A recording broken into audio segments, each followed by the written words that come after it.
जय माता दी। श्री दुर्गा नवरात्र व्रत कथा व्रत विधि। इस व्रत में उपवास या फलाहार आदि का कोई विशेष नियम नहीं है। प्रातः उठकर स्नान करके मंदिर में जाकर या घर पर ही नवरात्र में दुर्गा जी का ध्यान करके व्रत करना चाहिए, कथा पढ़नी चाहिए। कन्याओं के लिए यह व्रत विशेष फलदायक है। श्री जगदम्बा की कृपा से सब विघ्न दूर होते हैं। कथा के अंत में बारंबार दुर्गा माता तेरी सदा ही जय का उच्चारण करें। अब आइए प्रारंभ करते हैं नवरात्र व्रत कथा। प्रारंभ।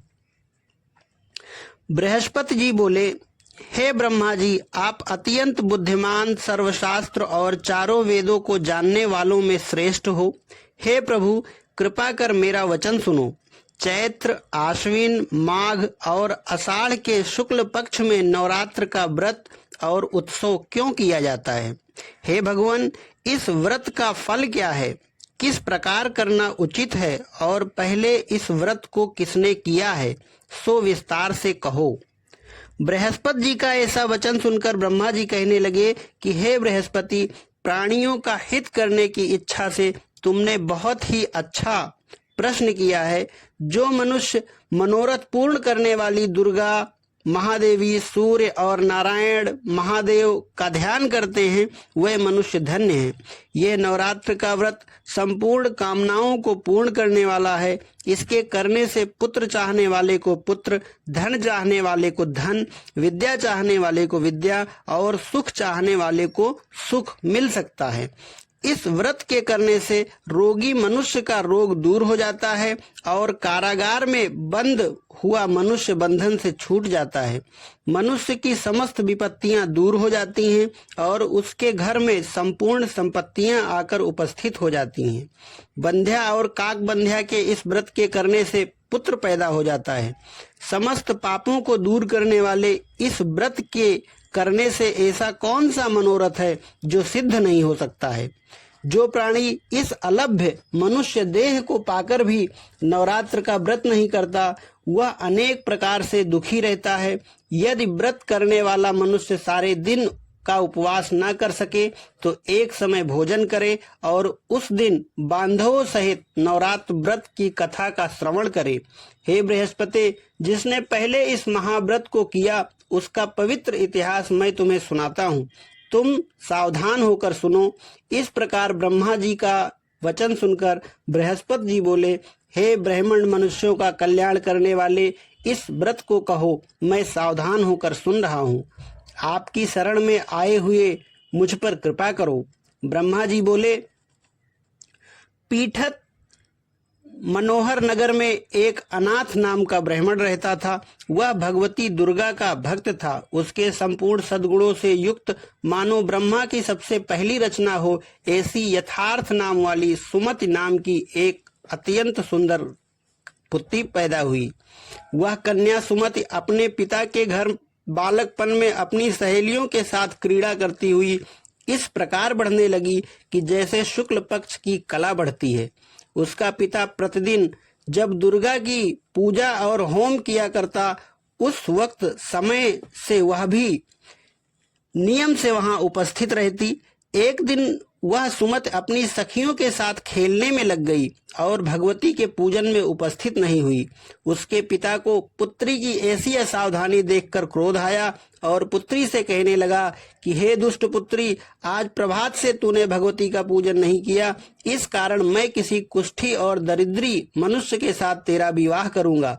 इस प्रकार कुपित पिता का वचन सुनकर सुमति को बड़ा दुख हुआ और पिता से कहने लगी, हे पिताजी, मैं आपकी कन्या हूँ। मैं सब तरह से आपके अधीन हूँ। जैसी आपकी इच्छा हो मेरा विवाह कर सकते हैं, पर होगा वही जो मेरे भाग्य में लिखा है। मेरा तो इस पर पूर्ण विश्वास है।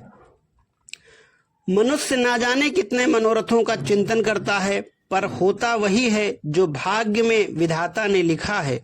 जो जैसा कार्य करता है उसको फल भी उसी कर्म के अनुसार मिलता है, क्योंकि कर्म करना मनुष्य के अधीन है पर फल देव के अधीन है। जैसे अग्नि में पड़े हुए तिड़ाद उसको अधिक प्रदीप्त कर देते हैं, उसी तरह अपनी कन्या के ऐसे निर्भयता से कहे हुए वचन सुनकर उस ब्राह्मण को और अधिक क्रोध आया। तब उसने अपनी कन्या का विवाह एक कुष्ठी के साथ कर दिया और अत्यंत क्रुद्ध होकर पुत्री से कहने लगा कि जाओ जाओ, जल्दी जाओ और अपने कर्म का फल भोगो, देखें भला भाग्य के भरोसे रहकर क्या करती है। इस प्रकार से कहे हुए पिता के कटु वचनों को सुनकर सुमति मन में विचार करने लगी कि अहो, मेरा बड़ा दुर्भाग्य है जिससे मुझे ऐसा पति मिला। इस तरह अपने दुख का विचार करती हुई वह सुमति अपने पति के साथ वन में चली गई और भयावने कुशा युक्त उस स्थान पर उन्होंने वह रात बड़े कष्ट से व्यतीत की। उस गरीब बालिका की ऐसी दशा देखकर भगवती पूर्व पुण्य के प्रभाव से प्रकट होकर सुमति से कहने लगी कि हे दीन ब्राह्मणी, मैं तुम पर प्रसन्न हूँ, तुम जो चाहो सो वरदान मांग सकती हो, मैं प्रसन्न होने पर मनवांछित फल देने वाली हूँ। इस प्रकार भगवती दुर्गा का वचन सुनकर ब्राह्मणी कहने लगी कि आप कौन हैं जो मुझ पर प्रसन्न हुई हैं, ये सब मुझे कहो और अपनी कृपा दृष्टि से मुझ दीन दासी को कृतार्थ करो। ऐसा ब्राह्मणी का वचन सुनकर देवी कहने लगी कि मैं आदिशक्ति हूँ और मैं ही ब्रह्म विद्या और सरस्वती हूँ। मैं प्रसन्न होने पर प्राणियों का दुख दूर कर उनको सुख प्रदान करती हूँ। हे ब्राह्मणी, मैं तुझ पर तेरे पूर्व जन्म के पुण्य के प्रताप से प्रसन्न हूँ। तुम्हारे पूर्व जन्म का वृतांत सुनाती हूँ, सुनो। तू पूर्व जन्म में निषाद यानी भील की स्त्री थी और अति पतिव्रता थी। एक दिन तेरे पद निषाद ने चोरी की। चोरी करने के कारण तुम दोनों को सिपाहियों ने पकड़ लिया और ले जाकर जेल में कैद कर दिया। उन लोगों ने तुझे और तेरे पति को भोजन भी नहीं दिया। इस प्रकार नवरात्र के दिनों में तुमने ना तो कुछ खाया और ना ही जल पिया, इसलिए 9 दिन तक नवरात्र का व्रत हो गया। हे ब्राह्मणी, उन दिनों में जो व्रत हुआ उस व्रत के प्रभाव से प्रसन्न होकर मैं तुम्हें मनोवांछित फल दे रही हूँ। तुम्हारी जो इच्छा हो सो मांगो। इस प्रकार दुर्गा के दिए वचन सुनकर ब्राह्मणी बोली कि मैं आपको प्रणाम करती हूँ, कृपा कर मेरे पति के कोढ़ को दूर करो। देवी कहने लगी कि उन दिनों में जो तुमने व्रत किया उस व्रत के एक दिन का पुण्य अपने पति का कोढ़ दूर करने को अर्पण करो। मेरे प्रभाव से तेरा पति कोढ़ से रहित और सोने के समान शरीर वाला हो जाएगा। ब्रह्मा जी बोले। इस प्रकार देवी के वचन सुनकर वह ब्राह्मणी बहुत प्रसन्न हुई और पति को निरोग करने की इच्छा से ठीक है ऐसी बोली। तब उसके पति का शरीर भगवती दुर्गा की कृपा से कुष्ठहीन होकर अति कांति युक्त हो गया, जिसकी कांति के सामने चंद्रमा की कांति भी क्षीण हो जाती है। वह ब्राह्मणी पति की मनोहर देह को देखकर देवी को अति पराक्रमी वाली समझकर स्तुति करने लगी कि हे दुर्गे, आप दुर्गति को दूर करने वाली, तीनों जगत का संताप हरने वाली, समस्त दुखों को दूर करने वाली, रोगी मनुष्य को निरोगी करने वाली, प्रसन्न होने पर मनवांछित वस्तु देने वाली और दुष्ट मनुष्यों का नाश करने वाली हो। तुम ही सारे जगत की माता और पिता हो। हे अम्बे, मुझ नि अपराध अबला का मेरे पिता ने कुष्ठी मनुष्य के साथ विवाह कर मुझे घर से निकाल दिया। उनकी निकाली हुई मैं पृथ्वी पर घूमने लगी। आपने ही मेरा इस आपत्ति रूपी समुद्र से उद्धार किया है। हे देवी, मैं आपको प्रणाम करती हूँ, मुझ दीन की रक्षा करो।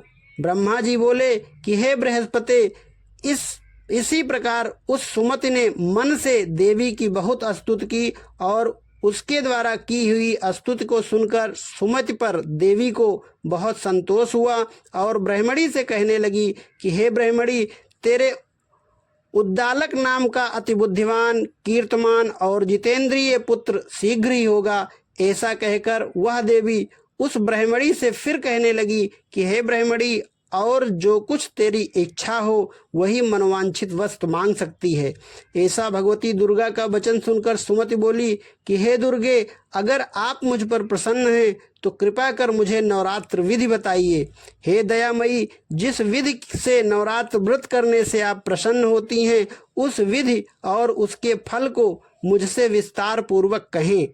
इस प्रकार ब्रह्मणी के कहे हुए वचन सुनकर माँ दुर्गा कहने लगी कि हे ब्रह्मणी, मैं संपूर्ण पापों को दूर करने वाली नवरात्र व्रत की विधि बतलाती हूँ, जिसके करने से समस्त पापों से छूटकर मोक्ष की प्राप्त हो जाती है। आश्विन मास में शुक्ल पक्ष की प्रतिपदा से लेकर 9 दिन तक विधि पूर्वक व्रत करें।